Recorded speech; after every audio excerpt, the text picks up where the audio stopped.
ശ്രീത്ത്, ഒരു പുതുമുഖങ്ങളായി ഇടം പിടിക്കുന്നവർ ഒരു തലമുറ മാറ്റത്തിന്റെ സൂചന കൂടി നൽകുന്നുണ്ടോ ഈ പട്ടിക ശ്രീത്ത്?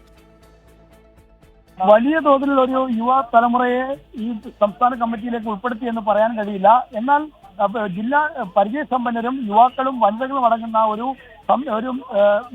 സമ്മിശ്രമായ ഒരു ലിസ്റ്റാണ് പുതുമുഖങ്ങളുടെ കാര്യത്തിൽ പരിഗണിച്ചിരിക്കുന്നത്. അതിൽ തന്നെ നമുക്കറിയാം 17 അംഗ പുതുമുഖങ്ങളിൽ 5 ജില്ലാ സെക്രട്ടറിമാർ പുതുതായി ഉൾപ്പെടുത്തേണ്ടി വന്നു. അതിൽ കാസർഗോഡ് ജില്ലാ സെക്രട്ടറി എം രാജഗോപാലൻ, വയനാട് ജില്ലാ സെക്രട്ടറി കെ റഫീഖ്, കോഴിക്കോട് ജില്ലാ സെക്രട്ടറി എം മഹബൂബ്, മലപ്പുറം ജില്ലാ secretary V P Anil, Thrissur ജില്ലാ secretary K V Abdul Khader എന്നിവരാണ് ഈ പുതുതായി ഉൾപ്പെടുത്തി ലിസ്റ്റിലേക്ക് വന്നത്.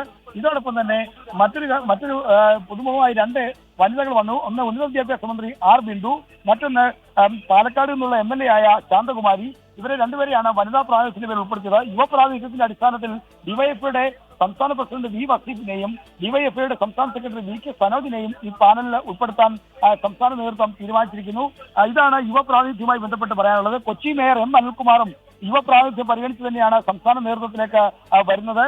എന്നാൽ ജില്ലാ സെക്രട്ടേറിയറ്റിൽ സീനിയർ ആയിട്ടുള്ള ആളുകളെ കൂടി പരിഗണിച്ചു എന്നത് പ്രത്യേകതയാണ്. തിരുവനന്തപുരം എത്തുന്ന DK മുരളി MLA സംസ്ഥാന സമിതിയിൽ എത്തുന്ന അങ്ങനെയാണ്. കൊല്ലത്ത് നിന്ന് S ജയമോഹനും സീനിയറായ ജില്ലാ സെക്രട്ടറി മെമ്പറാണ്. ആലപ്പുഴയിൽ നിന്ന് വളരെ സീനിയറായ ജില്ലാ സെക്രട്ടറി അംഗമാണ് കെ പ്രസാദ്. അദ്ദേഹത്തെ കൂടി ഈ സംസ്ഥാന സമിതിയിലേക്ക് പരിഗണിച്ചിരിക്കുന്നു എന്നതാണ് പ്രധാനപ്പെട്ട കാര്യം. ശ്രീത്താണ് വിവരങ്ങൾ നൽകിക്കൊണ്ടിരിക്കുന്നത്. യുവാക്കൾക്ക് പരിഗണന നൽകിയും പരിചയസമ്പന്നരായ നേതാക്കളെ നിലനിർത്തിക്കൊണ്ടുമുള്ള 89 അംഗ പട്ടികയാണ് ഇപ്പോൾ CPM സംസ്ഥാന കമ്മിറ്റിയായി നിലവിൽ വരുന്നത്. സംസ്ഥാന സമ്മേളനം അത് അംഗീകരിച്ചിരിക്കുന്നത്. പുതുമുഖങ്ങൾക്ക് പ്രാധാന്യം നൽകുന്നുണ്ട്. 17 പേരാണ് പുതുമുഖങ്ങളായി ഇടം പിടിക്കുന്നത്. അതിൽ തന്നെ 5 പേർ പുതുതായി വന്ന ജില്ലാ സെക്രട്ടറിമാരാണ്. അതിനപ്പുറത്തേക്ക് ചില പുതിയ പേരുകൾ കൂടി, നേരത്തെ സൂചിപ്പിച്ച ചില പുതിയ പേരുകൾ കൂടി വരുന്നു. ചിലരെ കമ്മിറ്റിയിൽ സ്ഥിരപ്പെടുത്തുന്നു. ജോൺ ബ്രിട്ടാസിനെ കമ്മിറ്റിയിൽ സ്ഥിരപ്പെടുത്തിയിട്ടുണ്ട്. അതുപോലെ ബിജു കണ്ടക്കൈ സ്ഥിരാംഗമായി മാറുന്നു. നേരത്തെ അദ്ദേഹം ക്ഷണിതാവായിരുന്നു. അദ്ദേഹത്തെ സ്ഥിരാംഗമാക്കി മാറ്റുന്നു. EP ജയരാജനും TP ക്കും ഇളവ് നൽകിയെന്നത് ശ്രദ്ധേയമാണല്ലോ ശ്രീത്ത്.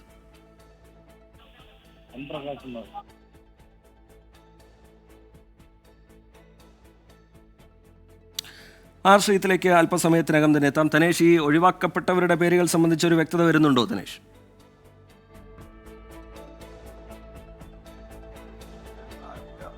ഒഴിവാക്കപ്പെട്ടവരുടെ പേര് സംബന്ധിച്ച് പൂർണ്ണമായ വ്യക്തത വന്നിട്ടില്ല. അത് നമ്മൾ നോക്കുന്നേ ഉള്ളൂ. എന്നാൽ പ്രധാനപ്പെട്ട നേതാക്കളായ AK ബാലൻ, PK ശ്രീമതി, അതുപോലെ തന്നെ NR ബാലൻ ഉൾപ്പെടെയുള്ള നേതാക്കളൊക്കെ മാറിയിട്ടുണ്ടെന്നുള്ളതാണ് നമുക്ക് മനസ്സിലാക്കാൻ കഴിയുന്നത്. നമ്മൾ അത് ഒന്നുകൂടി വ്യക്തത വരുത്തേണ്ടതുണ്ട്. ഈ ലിസ്റ്റും പഴയ ലിസ്റ്റുമായിട്ടൊന്ന് താരതമ്യപ്പെടുത്തി ആരൊക്കെയാണ് പുറത്തു പോയതെന്നുള്ളത് അതൊരു പ്രത്യേക പട്ടികയായി പുറത്തു വന്നിട്ടില്ല. എന്തായാലും നമ്മൾ പ്രതീക്ഷിച്ച പോലെ രാവിലെ മുതൽ റിപ്പോർട്ട് ചെയ്യുന്നത് പോലെ തന്നെ പുതിയ ജില്ലാ സെക്രട്ടറിമാർ എല്ലാവരും സംസ്ഥാന സമിതി അംഗങ്ങളായിരിക്കുന്നു.